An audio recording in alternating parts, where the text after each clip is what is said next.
Coming up, a kid's guide to voting. The presidential election is just days away. We'll explain how we elect the president of the United States and what some students are doing to encourage people to vote. My friends and I have written about 1,500 postcards to voters in Texas and Virginia, encouraging them to vote and use their voice. Also, fall back. It's time again to turn the clocks back. What does this mean? We have the answer. Plus, top dog, Ripken has been a fan favorite on the football field and beyond. We'll check in with this tea-fetching lab. And we're at the World Series. 8-time All-Star Mookie Betts speaks with our own Kids Edition correspondent and shares an important message for kids. When I was 13, I would tell myself, hey, make sure you take care of school, because taking care of school is essential to life. It's not about the school, it's about the discipline that you create in school. Then after that, really just cherish the time with your friends and stuff. This is NBC Nightly News, Kids Edition. Welcome back to Nightly News Kids Edition. I'm Lester Holt. It is great to be with you guys on a Saturday. We have a pretty terrific lineup ahead, including my conversation with a few students about the upcoming election and some advice they have for the next commander-in-chief.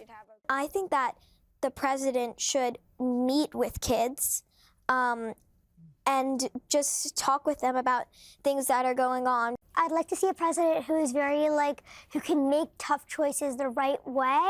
And a bit later on, one zoo in Connecticut is holding a special election for the next animal mayor. We have details. Plus, we'll put you to the test in this week's pop quiz. But before we get to all of that, let's begin with the upcoming presidential election. We're just a few days away now, and many people age 18 and older who are registered have started voting for who they want to be the next president of the United States. But voting in an election is different than voting for, say, your favorite snack at school. Our friend Laura Jarrett explains how the president gets elected. You could say there's a lot on the line in this presidential election. Early voting has begun. Did you know in the very first elections held in this country, voting was done by voice? Later, paper ballots were used. Today, some people use a touchscreen to vote electronically, while others fill out a card that is usually then scanned by a computer. You have to be 18 years and older to vote. This year, the big thing on the ballot is the presidential race. Vice President Kamala Harris, a Democrat, is running against former President Donald Trump, a Republican, who is seeking a second term in office. Other candidates might also appear on the ballot depending on where you live. And guess what? The person with the most votes doesn't automatically win the presidential election. There's something called the Electoral College. There's a system that our founders gave us where those votes go into an electoral college. Each state gets a few electors, and the person who gets the most electoral votes is the person who becomes president. That may not be the same person as the person who got the most popular votes. So think of it as a point system. Each state is assigned a number. So for instance, Michigan gets 15 points. The biggest state is California, of course. It's worth 54 points. A presidential candidate must win enough states to get 270 points. And even though you have to be 18 years and older to vote in the U.S., there are some things kids can do to follow along on election night. Maybe plan a party or make a chart of who's winning. And do your homework. One way they can participate is by researching what the different political parties stand for and what the individual candidates stand for. So what do they believe? What are their values? What do they say they will do if they get elected? And then think about how you feel. What do you believe? What do you think is the right decision for the country? And the more kids know about what's at stake and the issues that are being decided, the more they can have conversations with their family and friends, and the more exciting the election will be for them. So when do we know the election results? Well, it depends. In the past, the results usually came in late in the evening. But this year, there could be a delay if it's close, since so many people are voting and it could take some time to count all the votes. And even though you might not be eligible to vote yet, what happens on Election Day affects your future, too. Okay, Laura, thanks very much. And we know many of you guys are curious and interested in the upcoming presidential election. I recently spoke with 4 kids who are members of the Weak Juniors Junior Council. And I started by asking them what qualities they think a president should have. I'd like to see a president who is very, who can make tough choices the right way. And like those kids said, someone who's very honest. Yeah, and you talk about, for a president making decisions in the right way. Do you recognize how hard it is, you think, to be president? Yeah, because, you have to pick what's best for the country and not what's best for just yourself and, your family. And Minerva, what do you look for in a president? For a president, I look for someone who's inclusive to all groups of people and is willing to protect everyone and not just the people that they voted for, and is also good about speaking to other countries in a respectful way. Yeah, and Lucas, I mean, this idea of a president needs to be honest. I guess that's a pretty simple thing to ask for, right? Among not just our presidents, but everybody. Yes, I really think that's true. I think honesty is really an important quality, no matter, even if it's not a good thing, but honest, even if it's not saying something that's good for the country, as long as you're being honest about it and not lying, I think it's really strong and really important to me and other people. Yeah, Augustus, you agree? Yeah, definitely. Honesty is super important. I think kind of along the same lines there, integrity, respect for the Constitution, which has shaped our country. When do you guys would want to be president someday? I think me. Just you? I mean, kind of. It's just a big responsibility. White House pool sounds pretty nice. Yeah, it's pretty. Plus, you get the big airplane. Exactly. That's pretty cool. I mean, I probably wouldn't do it for all of the luxuries. I'd probably do it because, to serve the country. Yeah. So put yourself in the shoes of the president. What's the first thing you would do if you were elected, Annika? So I would probably address the, free school lunches, because, many kids in the United States depend on free school lunches to get through the day. I love these answers. Well, Minerva, how about you? You had time to think about it? I would definitely help the environment and our trees. I would pass protection laws, so less trees would be cut down.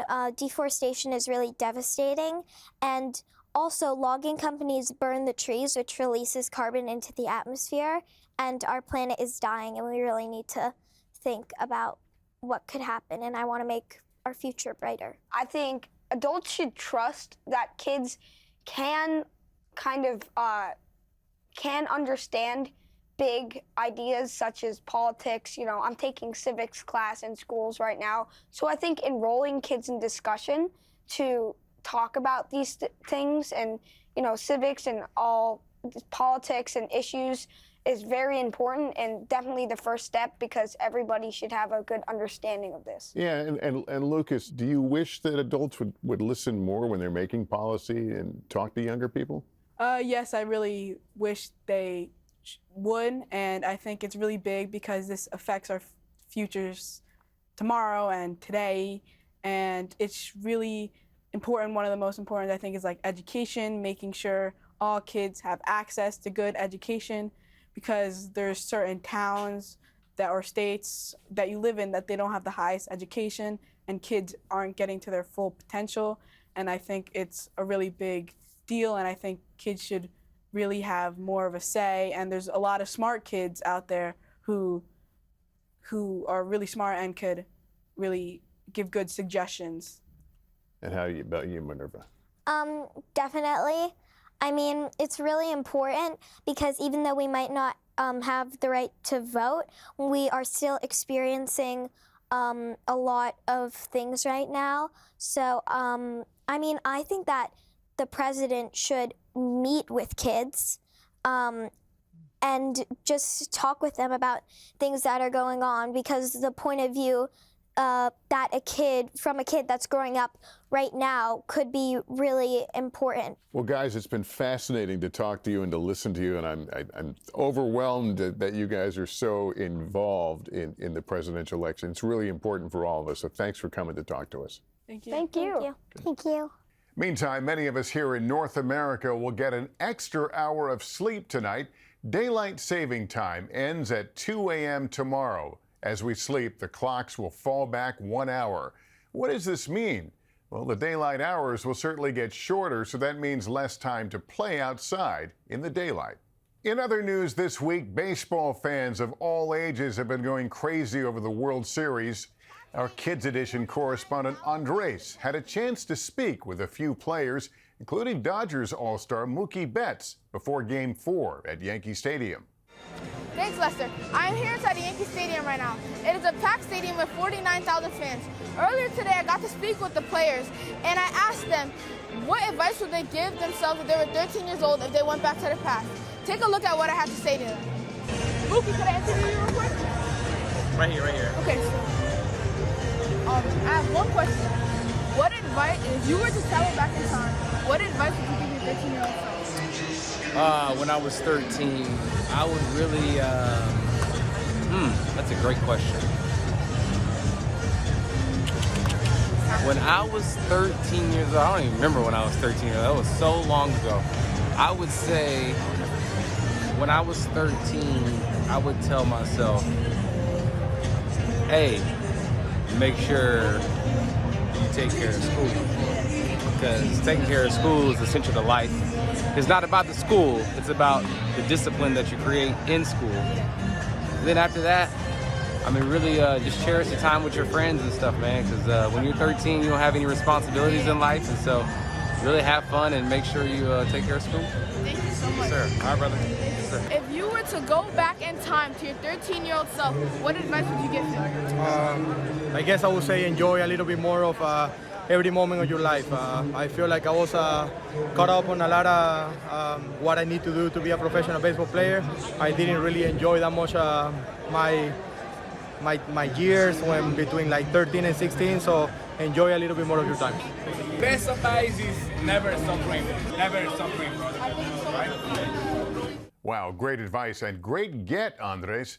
And while we are on the topic of sports, time for our pop quiz. The category this week is football. The question, how many points do you get when you score a touchdown? Is it A, 3, B, 6, or C, 7? I'll give you a few seconds to think about it.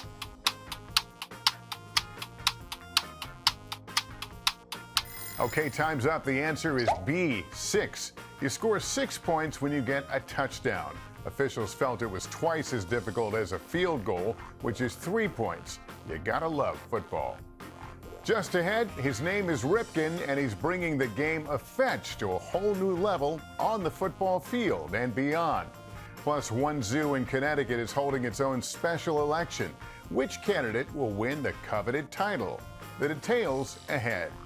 And inspiring kids. These students are sending out postcards to encourage grown-ups to vote in this year's presidential election. All right, welcome back to Nightly News Kids Edition. Hope you're having a great weekend so far. It's football season, and there's one member of a college football team who has become a big star for his terrific skills and more. Let's get details from our friend Ann Thompson. Say hello to Ripken, the Black Lab who has brought the game of fetch to a whole new level.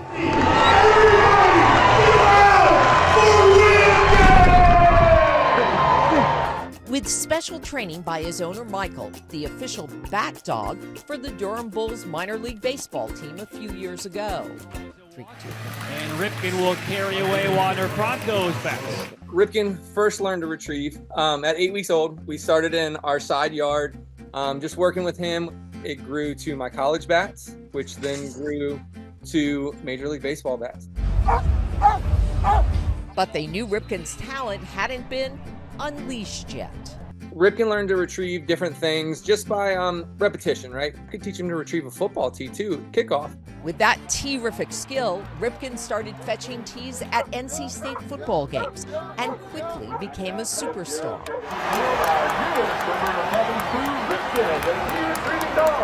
Videos of him on social media went viral. Now, no matter the sport, Ripken has become best in show. People take pictures, they ask for his autograph, so I tell everyone Ripken gives me the rights to sign his autograph for him. Ripken even has his face on t-shirts. He has his own merch line with 3 different designs and hoodies and t-shirts and all kinds of fun stuff for the whole family, not just the kids. But most importantly, Ripken gives fans a reason to smile. It's great to see what it does do for the teams, the stadiums, the fans, because it doesn't matter if you're cheering for NC State, the Durham Bulls, or the opposing team. You still want to come up and see Ripken and tell him he did a great job, and we love that part of it. And since we last caught up with Ripken, he's added another sport to his roster, hockey. Last season, Ripken was invited to drop the ceremonial puck for a special NHL game between the Carolina Hurricanes and the Washington Capitals. Boy, Champ. Back at home, Ripken gained a little brother, Champ. They're brothers, full-blooded brothers. Champ's a little goofier than Ripken. Like his big bro, Champ has been training to retrieve tees. Champ's training started pretty much the same way, minus the fact that he gets to start at a little higher level because of Ripken here, kind of paved the way. What's next for these retrievers?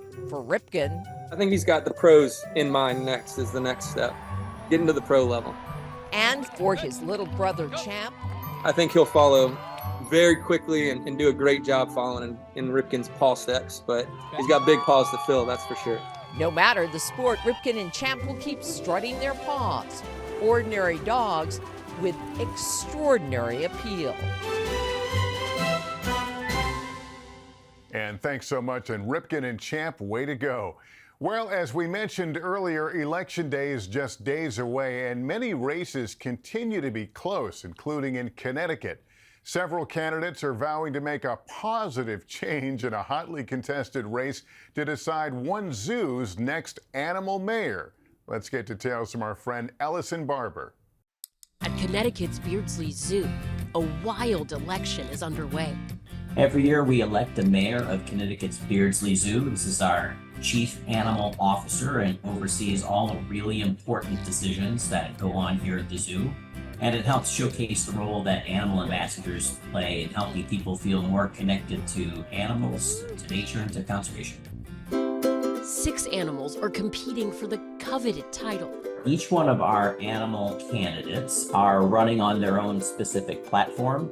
And those platforms may have something to do with the characteristics of that animal, the conservation challenges they face, or the kind of connections people feel with those species or those habitats. You can't miss Dumbledore, the brightly colored yellow-banded poisonous dart frog. Dumbledore is an amphibian, of course, as all frogs are, and amphibians are incredibly important indicators of environmental health, and so Dumbledore is running on a really strong environmental platform. Post McCoy, the koi fish, is making a splash. He's a first-time candidate. His campaign motto, making waves for a greener tomorrow. Then there's Willa, the eastern mud turtle. This candidate may not move too far or too fast, but don't count her out. Turtles and tortoises in general are famous for winning races, and Willow is running a slow and steady race, and right now she's running third in the voting. Nuna, the Andean bear, is one of the newer residents of the zoo. She believes her fresh perspective will give her a very good chance. And Nuna, in especially, is interested in climbing to the top of the poles, but is also a great ambassador for her species and some of the challenges they're facing in those parts of the world. Ethel, the guinea hog, is a mom who doesn't plan to hog the spotlight if elected. Ethel is a working mom, having just given birth to 5 little guinea hoglets. And finally, Barry the red panda is ready to climb to new heights if she wins. Barry is one of our most experienced candidates, and of course, red pandas are endangered in the wild, so Barry's candidacy is all about taking action now while there's still time to help. The public is invited to vote until the polls close on November 5th. The nonprofit zoo says vote donations go directly to help fund education, research, and conservation efforts. It's sure to be a wild election. Allison, thanks so much. We'll be sure to keep a close eye on that race. Finally, in our Inspiring Kids series, we're bringing you an update on a story we shared with you back in 2020 about a group of kids creating and mailing out postcards to remind people to vote. Those same kids are back at it for this year's election and breaking their own records. Let's get details now from our good friend Kate Snow. Back in 2020, these third-grade students from Washington, D.C. found a creative way to encourage people to vote in the presidential election. We've been writing postcards to people to get them to vote more.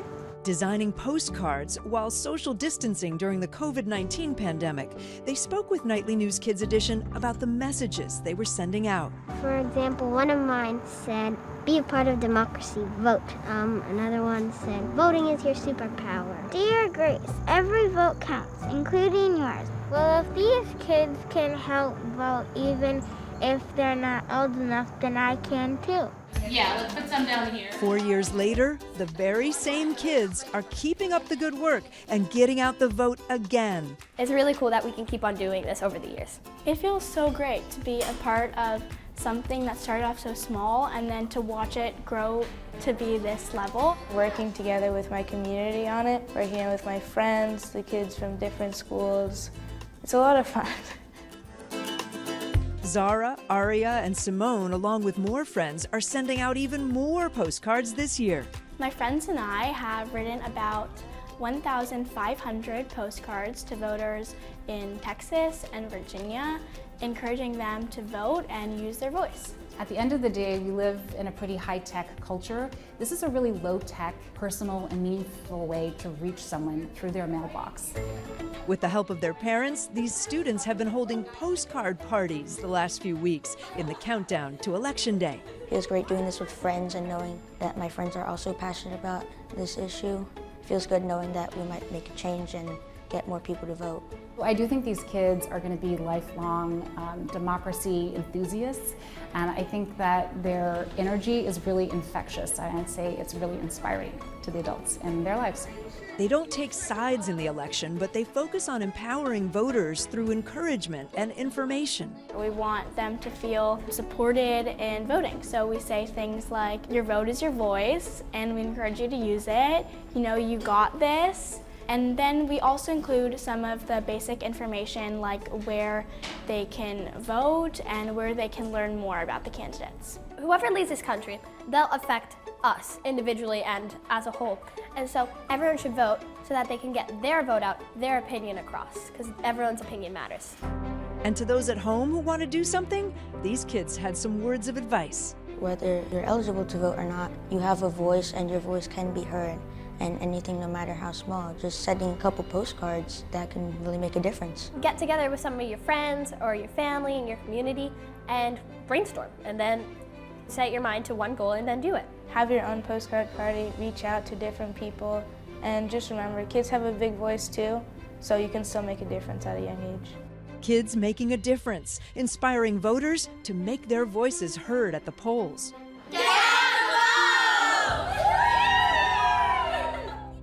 Kate, thanks so much. Well, that is going to do it for us parents. Just a reminder, if your child has a question about any topic in the news, email a video to us at nightlynewskids@nbcuni.com. You can also follow us on Instagram @NightlyKids. And just a program note, you can catch a new episode of Nightly News Kids Edition every Thursday on NBCnews.com and YouTube, and streaming on the weekends on NBC News Now. Thanks for watching, everyone, and remember to take care of yourself and each other. Have a great weekend.